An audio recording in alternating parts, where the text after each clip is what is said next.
नमस्कार, स्वागत है आपका हमारे विशेष कार्यक्रम आपके सितारे में और मैं हूं आपके साथ गायत्री शर्मा। आपके सितारे में हम बताते हैं आपके ग्रह नक्षत्र का हाल और उनका आपकी कुंडली पर प्रभाव। जानते हैं राशि के अनुसार आप क्या करें और क्या ना करें जिससे आपका दिन शुभ हो। और साथ ही आचार्य जी बताते हैं शुभ फलों की प्राप्ति के लिए किए जाने वाला चमत्कारी महाउपाय भी। अगर घर में हो वास्तु दोष तो उसे कैसे बिना घर की बनावट में फेरबदल किए और बिना तोड़फोड़ के दूर किया जाए, तो आज आचार्य जी बताएंगे इसके सरल उपाय। तो फिर देर किस बात की, आइए शुरू करते हैं आज का आपके सितारे। बिना तोड़ फोड़ के कैसे करे दूर अपने घर का वास्तु दोष, जानिए पंडित वैभवनाथ शर्मा से बिना तोड़ फोड़ के वास्तु दोष निवारण उपाय। आपके सितारे में आप अपने मन की हर एक जिज्ञासा को जान सकते हैं, दुविधा को शांत कर सकते हैं और अपने सवाल पूछ सकते हैं। स्टूडियो में साथ देने के लिए मौजूद हैं विश्वविख्यात ज्योतिषाचार्य और वास्तु शास्त्री पंडित वैभवनाथ शर्मा। आचार्य जी बहुत बहुत स्वागत है आपका। जी नमस्कार। तो अगर आप अपनी कुंडली के ग्रह नक्षत्र से परेशान हैं या कार्य, व्यापार, परिवार की चिंता कर रही है आपको परेशान, तो आप भी हमें कॉल कर सकते हैं। हमारे नंबर्स लगातार आपकी टीवी स्क्रीन पर फ्लैश किए जा रहे हैं और अगर चाहें तो आप हमें हमारे टोल फ्री नंबर पर भी हमें कॉल कर सकते हैं। आप हमसे सीधी बात कर सकते हैं। हमारा टोल फ्री नंबर है 180010263003। आप इस नंबर पर मुफ्त में कॉल करें। इसके अलावा आप हमें हमारे लैंडलाइन नंबर्स 012046463332 और 012046463327 पर भी कॉल करके हमसे सीधी बात कर सकते हैं। और आइए सबसे पहले जानते हैं आज का पंचांग। जी आज का पंचांग इस प्रकार है। विक्रम संवत 2069 मास चल रहा है माघ और माघ मास के शुक्ल पक्ष की आज पंचमी तिथि है। शुक्रवार का दिन है। नक्षत्र है अश्विन, योग है शुभ और करण है बालक। चलिए ये तो बात रही पंचांग की और अब डाल लेते हैं 12 राशियों की राशिफल पर एक नजर। सबसे पहले बात मेष राशि की। मेष राशि वाले जातक लोगों के लिए स्वास्थ्य सुख में वृद्धि के संयोग बनते हैं। नौकरी के क्षेत्र में जो नौकरी पेशा लोग हैं उनके लिए समय बहुत अनुकूल है। आज कुछ परेशानी आपको दिन में आ सकती है लेकिन बहुत ज़्यादा चिंतित होने की आवश्यकता नहीं है। पत्नी और पिता के स्वास्थ्य की चिंता आज आपको कुछ परेशान करेगी और आज की समस्या से मुक्ति पाने के लिए पुरुष सूक्त का पाठ कर लेना आपको बहुत अच्छा लाभ दे सकता है। आज की दिनचर्या में आपको ध्यान ये भी रखना है कि गलती से भी आप काले रंग के वस्त्रों का प्रयोग न करें। चलिए ये तो बात रही मेष राशि की और अब बात कर लेते हैं वृष राशि की। वृषभ राशि वाले जातक लोगों के लिए मानसिक चिंताओं में वृद्धि के संयोग दिखाई देते हैं। जन्म स्थान के आसपास कार्य करने की जो करेंगे यदि आप जन्म स्थान के आसपास तो आपको निश्चित ही सफलता मिलेगी। स्वभाव में कड़वाहट हो सकती है और आप न चाहते हुए भी किसी वाद विवाद में फंस सकते हैं। आज की दिनचर्या को शुभ बनाने के लिए श्री कनक धारा स्त्रोत का पाठ कर लेना आपके लिए सर्वोत्तम होगा। अपनी मेहनत में और परिश्रम में कमी न करें। और आइए अब जान लेते हैं कैसा रहेगा मिथुन राशि वालों का आज का दिन। मिथुन राशि वाले जातक लोगों के लिए बढ़ते हुए पारिवारिक मतभेदों से तनाव हो सकता है। पूजा पाठ से मन को शांति मिलेगी तो आज आप कुछ धर्म कार्य जरूर करना चाहिए। श्री गणेश अथर्वशीर्ष का पाठ करेंगे तो निश्चित ही आपके लिए लाभदायी हो सकता है। आज का दिन बहुत ही महत्वपूर्ण है। किसी सृजनात्मक कार्य में आज के दिन को स्वयं को लगाना चाहिए। व्यर्थ के कार्यों में समय नष्ट न करें। मिथुन के बाद कर्क राशि कैसा रहेगा कर्क राशि वालों का आज का दिन, आइए जानते हैं। कर्क राशि वाले जातक लोगों के लिए जीवन साथी के साथ पुराने वाद विवाद आज समाप्त होंगे। नए रिश्तों का आरंभ हो सकता है। आज की दिनचर्या में कुछ रुके हुए कार्य, पुराने ऐसे कार्य जो काफी समय से बाधित चल रहे थे, यदि आज आप उनको सिद्ध करने का प्रयास करें तो बहुत अच्छी सफलता आज आपको मिल सकती है। मंगल चंद्र का स्त्रोत का पाठ कर लेना आपके लिए ग्रहों की अनुकूलता बनाएगा, आपको दैवीय कृपा दिलाएगा, बहुत अच्छा लाभ दे सकता है। त्वरित लाभ के लिए बहुत जल्दीबाजी में कोई कार्य आज आप न करें। चलिए अब जान लेते हैं कैसा रहेगा सिंह राशि वालों का आज का दिन, क्या करें और क्या करने से बचें। सिंह राशि वाले जातक लोगों के लिए पारिवारिक विषय जो है आपके सुख में कमी कर सकते हैं। प्रेम प्रसंगों के लिए समय ठीक है।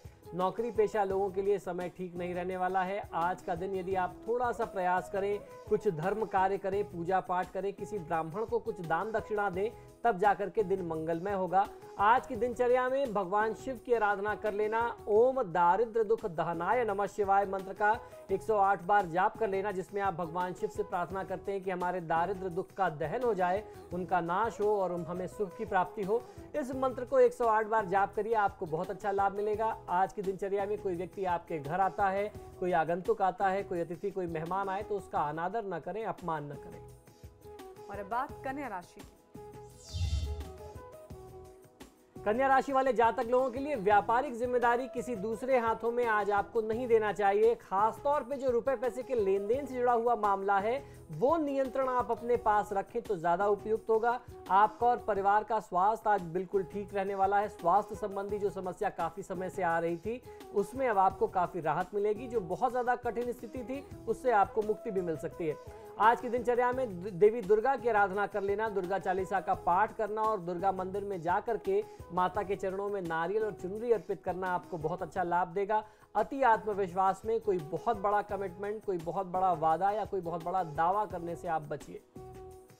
चलिए, ये तो रहा कन्या राशि तक राशिफल। और इस वक्त हमारे साथ एक दर्शक जुड़ गए हैं, दीपक कपूर हरिद्वार से। बहुत बहुत स्वागत है आपका। आचार्य जी। जी नमस्कार आचार्य जी, मैं दीपक कपूर बोल रहा हूँ हरिद्वार से। जी। अभी हमने घर का भूमि पूजन किया है, तो घर बना रहे हैं वहाँ पे हम लोग अपना।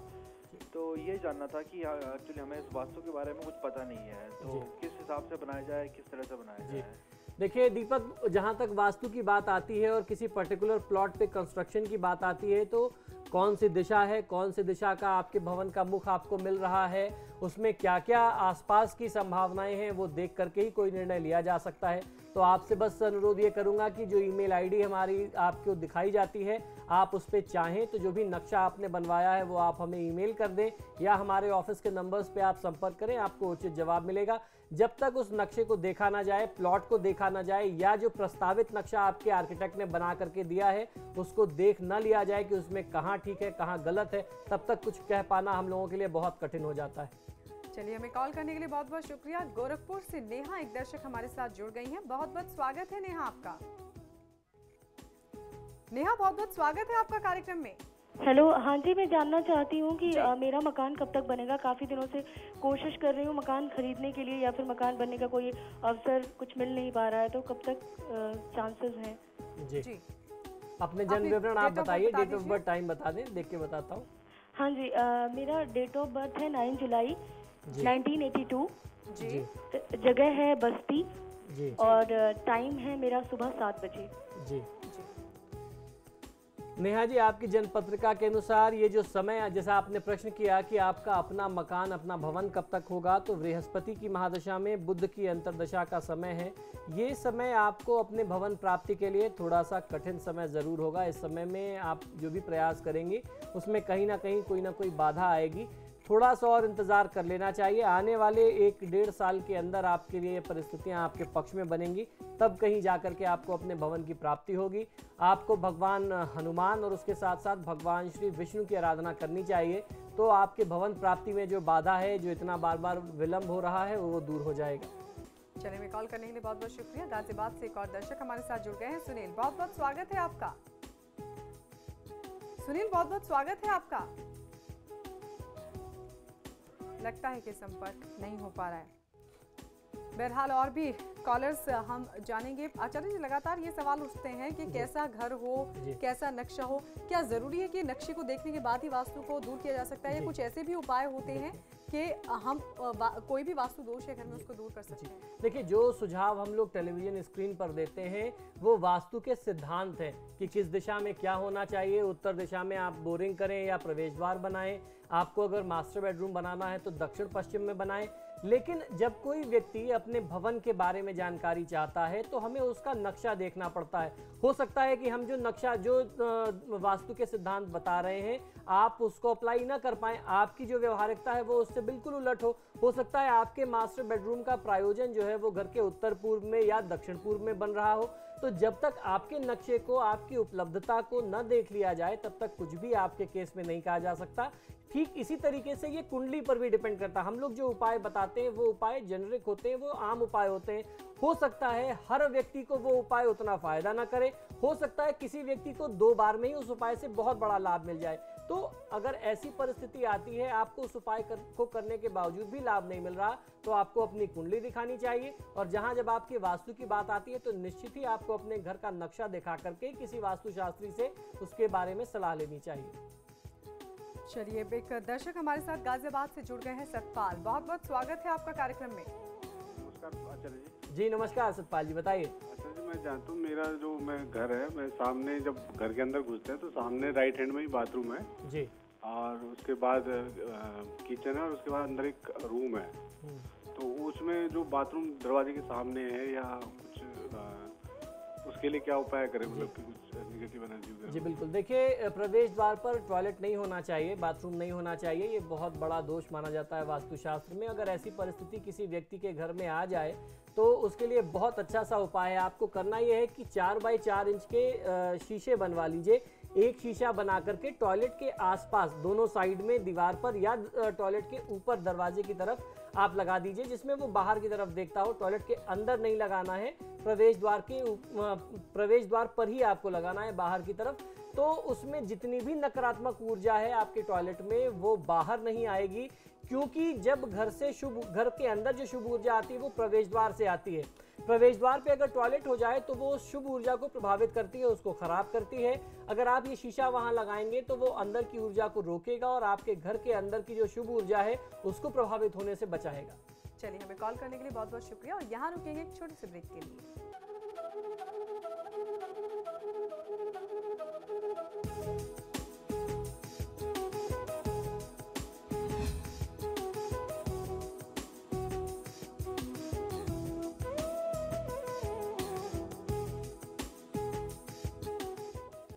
ब्रेक के बाद स्वागत है आपका। तो ब्रेक पे जाने से पहले हमने जाना कन्या राशि तक राशिफल और अब बात कर लेते हैं तुला राशि की। तुला राशि वाले जातक लोगों के लिए आज आपके आत्मविश्वास में कुछ कमी आ सकती है। प्रोफेशनल लाइफ के लिए समय ये मध्यम फलकारी वाला समय है, तो बहुत ज़्यादा आपको बहुत बड़े एफर्ट्स नहीं लगाने हैं। आज बहुत ज़्यादा बड़ा प्रयास मत करिए, क्योंकि कहीं ना कहीं क्षति की स्थिति दिखाई देती है। श्री सूक्त का पाठ करेंगे। माँ लक्ष्मी को 100 ग्राम मिश्री का भोग किसी नई सफ़ेद रुमाल पर रख करके अर्पित करें और फिर उस भोग को छोटे बच्चों के साथ मिल करके, परिजनों के साथ मिल करके वितरण करके स्वयं ग्रहण करें, तो आपको बहुत अच्छा लाभ मिलेगा। परिवार में यदि कोई छोटा बच्चा है और वो अस्वस्थ है तो उसके स्वास्थ्य की आज आप अनदेखी मत करिए। चलिए, बात कर लेते हैं वृश्चिक राशि की। वृश्चिक राशि वाले जातक लोगों के लिए आपके कार्यों की प्रशंसा होने वाली है। अधिकारियों से सहयोग आपको मिलेगा। निवेश में आपको सावधानी रखनी चाहिए। व्यापारी वर्ग के लिए ये समय लाभ का समय है। माँ लक्ष्मी को लाल पुष्प, गुलाब के पुष्प अर्पित करेंगे तो आपको बहुत अच्छा लाभ मिलेगा। आज की तिथि में मांसाहार के सेवन से, प्रयोग से बचिए। चलिए, अब जान लेते हैं कैसा रहेगा धनु राशि वालों का आज का दिन, क्या करें और क्या करने से बचें। धनु राशि वाले जातक लोगों के लिए आर्थिक दृष्टिकोण से दिन ठीक रहने वाला है। परिवार या किसी रिश्तेदार से वाद विवाद के संयोग दिखाई देते हैं, जिससे आपको बचना चाहिए। और आज की दिनचर्या में आपको भगवान श्री शिव की आराधना कर लेना सर्वोत्तम फलदायी होगा। किसी भी शिव मंदिर में जाएं, भगवान शिव पर थोड़ा सा कच्चा दूध और जल अर्पित करें, आपके लिए सर्वोत्तम है। और आइए अब जान लेते हैं कैसा रहेगा मकर राशि वालों का आज का हाल, क्या करें और क्या ना करें। मकर राशि वाले जातक लोगों के लिए दाम्पत्य जीवन में अनियमितता के संयोग दिखाई देते हैं। कुछ अनियमितता हो जाए, तनाव हो जाए, ऐसे संयोग बनते हैं। व्यापारिक कोई योजना हो आपके सामने आ सकती है, कोई प्रस्ताव नया आ सकता है, लेकिन आपको ध्यान ये रखना है कि इस योजना को, इस कार्य के प्रस्ताव को बहुत ही गुपचुप तरीके से, गुप्त तरीके से आपको मूर्त रूप देना है। हर व्यक्ति से इसके बारे में चर्चा मत करिए, इसके बारे में बहुत ज्यादा डिस्कशन आम जनता के बीच में मत लाइए। श्री शनि भार्या स्त्रोत का पाठ कर लेना आज की दिनचर्या को शुभ बनाएगा, ये आपके लिए सर्वोत्तम होगा। आज की तिथि में आपको अहंकार से बचना होगा। अहंकार आपके विवेक का शत्रु है। अहंकार से बच करके काम करिए, दिन शुभ हो जाएगा। और चलिए अब जान लेते हैं कुंभ राशि वाले आज के लिए क्या कुछ सावधानियां बरतें। कुंभ राशि वाले जातक लोगों के लिए पूजा पाठ, धर्म, कर्म, यज्ञ, यज्ञादि से परिपूर्ण रहने वाला दिन है। तीर्थ यात्रा भी आज आप कर सकते हैं। माता के स्वास्थ्य की चिंता कुछ आपको परेशान कर सकती है। आज की दिनचर्या में भगवान शिव की आराधना कर लेना, शिव चालीसा का पाठ करना और भगवान शिव का अभिषेक करना आपके लिए सर्वोत्तम होगा।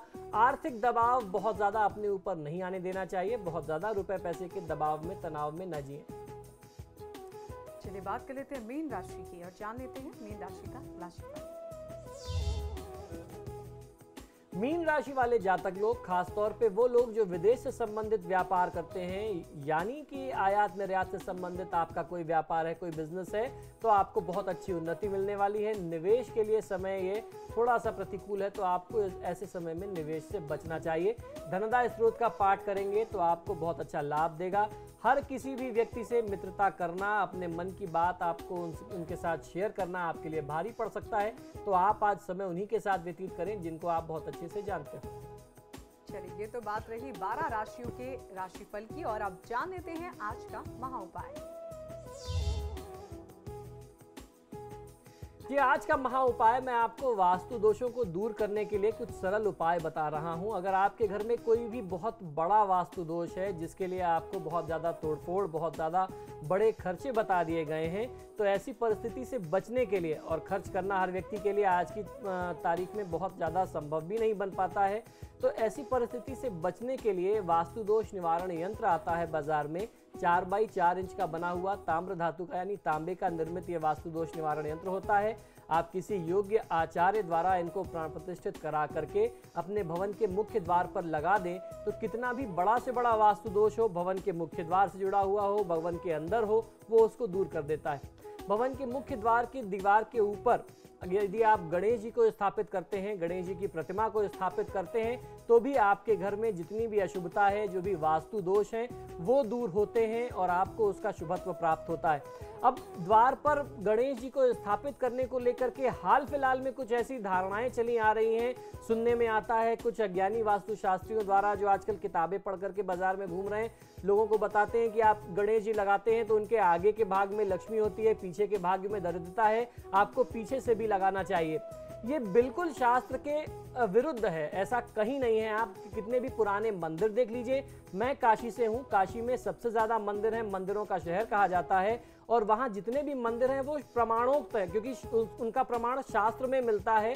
आप किसी भी ऐसे मंदिर में जाइए, वहाँ पे गणेश जी दरवाजे पे स्थापित होते हैं। आप चाहे विश्वनाथ मंदिर में जा करके देख लें, आप अन्नपूर्णा मंदिर में, या आप संकट मोचन मंदिर में चले जाइए, तो ये सब भ्रम की बातें हैं कि आप अगर एक गणेश जी आगे लगा रहे हैं तो पीछे भी लगाना, ये सब गलत है। आप सिर्फ एक गणपति अपने द्वार पर लगाइए, जो भी अशुभता अंदर आती है वो उनको रोकता है।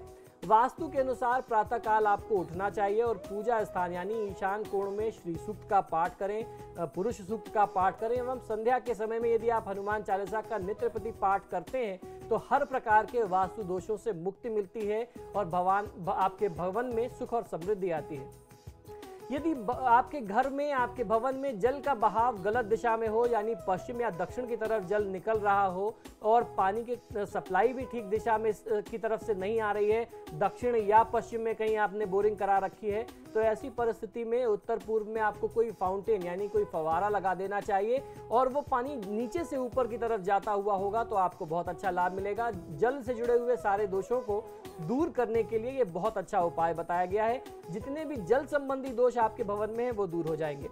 टीवी के लिए आज आप देखते हैं कि डिश लगाया जाता है छत पे, उसकी जो छतरी लगाई जाती है वो आपको ईशान कोण में लगानी चाहिए, या उसके बाद अगर कोई जो ऊर्जा की विद्युत तरंगों की जो दिशा है उत्तर और पश्चिम का कोना, यदि आप वहां लगाते हैं तो भी आपको लाभ मिलता है। अगर वहां संभव ना हो सके तो नैऋत्य कोण यानी दक्षिण और पश्चिम के क्षेत्र में भी लगा सकते हैं। अगर भवन का कोई भाग ईशान कोण से ऊंचा है तो उसका भी दोष निवारण हो जाता है। अगर आप इसको दक्षिण या पश्चिम में कहीं लगा देते हैं तो उसके लिए भी आपको ये बहुत अच्छा सहायता देता है। भवन या व्यापारिक संस्थान में कभी भी ग्रेनाइट का पत्थर का उपयोग नहीं करना चाहिए। ग्रेनाइट का जो प्रभाव है वो चुंबकीय प्रभाव है, वो आपके घर में जो भी आप चुंबकीय तत्व यूज करते हैं, जो इलेक्ट्रॉनिक यूज करते हैं, उन इलेक्ट्रॉनिक्स के वाइब्स में वो कहीं ना कहीं बाधा उत्पन्न करता है और उनके साथ टकरा करके, उनके साथ मिल करके नकारात्मक ऊर्जा का संचार करता है। तो ग्रेनाइट पत्थर का प्रयोग आपको कम करना चाहिए, आपका ऐसा प्रयास होना चाहिए। भूखंड के ब्रह्म स्थान में यानी जो केंद्र का स्थान होता है, वहां तांबे की धातु की पट्टी पर निर्मित करा करके वास्तु यंत्र या फिर ओम ब्राह्मणे नमः प्राण प्रतिष्ठित करा करके आप किसी ब्राह्मण से घर के ब्रह्म स्थान में स्थापित कराइए। ब्रह्म स्थान से जुड़ा हुआ कोई भी दोष होगा वो दूर हो जाएगा। जब भी जल का आप सेवन करते हैं तो आपको ध्यान ये रखना चाहिए कि आपका मुख जो है वो उत्तर और पूर्व की दिशा की तरफ रहे, और आपको यही चीज ध्यान रखना है, आप जब भोजन करें तो भी आपका मुख उत्तर और पूर्व की दिशा की तरफ हो, तो वो आपके हित में होता है। दक्षिण पश्चिम के कोने में दक्षिण की ओर सिरहाना करके सोने से गहरी नींद आती है और इससे आपका स्वास्थ्य अच्छा होता है, और ये पूर्णतः वैज्ञानिक है। आपकी शरीर का जो रक्त का बहाव है वो भी बना रहता है, आपका ब्लड का फ्लो जो है वो बहुत अच्छा रहता है, ब्लड प्रेशर आपका हमेशा कंट्रोल रहेगा, और जब आप सो के उठेंगे तो स्वयं को ऊर्जावान आप महसूस कर सकते हैं। यदि दक्षिण की ओर सिर करना संभव ना हो पा रहा हो तो पूर्व की दिशा की तरफ आप सिर करके भी सो सकते हैं, इसमें भी कोई दोष नहीं है। यदि भवन की उत्तर पूर्व की दिशा का फर्श जो है वो दक्षिण पश्चिम में बने फर्श से ऊंचा हो रहा हो तो दक्षिण पश्चिम में फर्श को और थोड़ा सा ऊंचा कर देना चाहिए, या यदि अगर आप ऊंचा नहीं कर पा रहे हैं तो दक्षिण पश्चिम की दिशा में कोई छोटा सा चबूतरा टाइप कुछ आपको एक प्लेटफॉर्म बना देना चाहिए जो उसको कुछ ऊंचाई दे सके। दक्षिण पश्चिम की दिशा में अधिक दरवाजे खिड़कियां हो तो उन्हें बंद करके रखना चाहिए। उनकी संख्या को यदि आप कम कर सकते हो तो आप कम करें, और उन खिड़कियों और दरवाजों का प्रयोग आप जितना कम करेंगे आपके भवन में उतनी शुभता रहेगी। भवन के दक्षिण पश्चिम के कोने में सफेद या क्रीम रंग के फूलदान में पीले रंग का फूल रखने से, वहां पे ऐसे पुष्प रखने से परिवार के सदस्यों में जो वैचारिक मतभेद है वो दूर होता है और आपसी सौहार्द में वृद्धि होती है। आप प्रेम के साथ रह सकते हैं, तनाव के वातावरण से आप दूर रहेंगे। बिल्कुल आचार्य जी, कार्यक्रम में हमारा साथ देने के लिए आपका बहुत बहुत शुक्रिया। जी नमस्कार, धन्यवाद। हमारा वक्त हो चला है आप सबसे भी इजाजत लेने का। कल फिर हाजिर होंगे इसी वक्त, तब तक के लिए नमस्कार।